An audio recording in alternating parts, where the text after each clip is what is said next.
There are fashions in words, and ecology is one of these, much newer than economics. But it's being bandied about until people are growing sick of it before they know what it means. The science of the organism in relation to its whole environment, in relation to other organisms of different species and to those of its own kind. These two fields, ecology and economics, presently so far apart in outlook, must sometime come nearer together, and may that be soon. The economic factor looms so large that people in power use it as if it were some real power, one of a trinity with God and Satan. Folk and family are forgotten in some figment called gross national product, expressed in dollars and pounds sterling. God and Satan have been losing out in the battle of ideas, but the economic factor has gained such power as almost to dictate a truncated existence for the many. This is called the greatest good for the greatest number. Of course, horizons have widened for almost everyone except the old, but I repeat, where there is overcrowding, the fuller life which education and growing knowledge makes possible is truncated to an existence in which stress ceases to be the stimulus which is the natural and proper function of stress, to become an organic depressant of beauty, of the romantic spirit which is the pearl of our human heritage.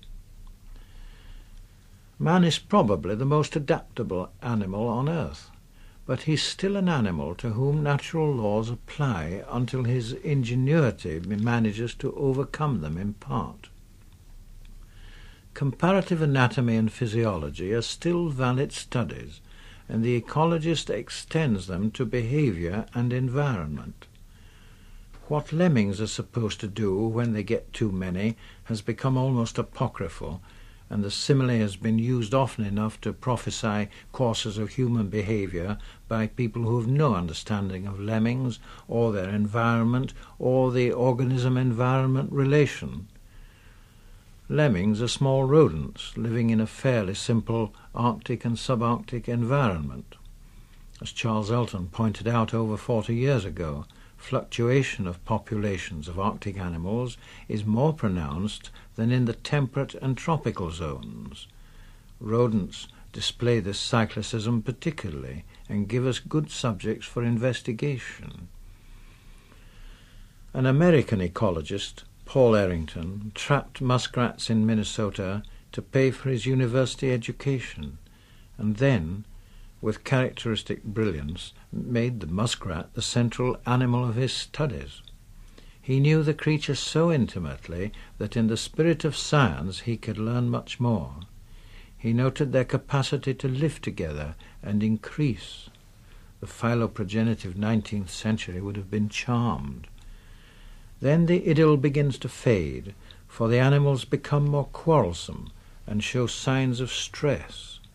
The inquiring ecologist finds gastroenteritic conditions prevalent in the population, and going still further, discovers hormonal imbalance. Here is evidence of excessive stress.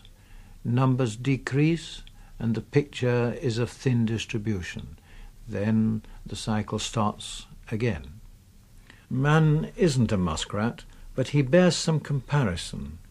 Both species are gregarious, but crowding brings about psychosomatic and social behavioral disorders. The quality of behavioral adaptability in man, as I say, is immense, so that density of population as such is no absolute criterion. There's a big difference indeed between high density and overcrowding.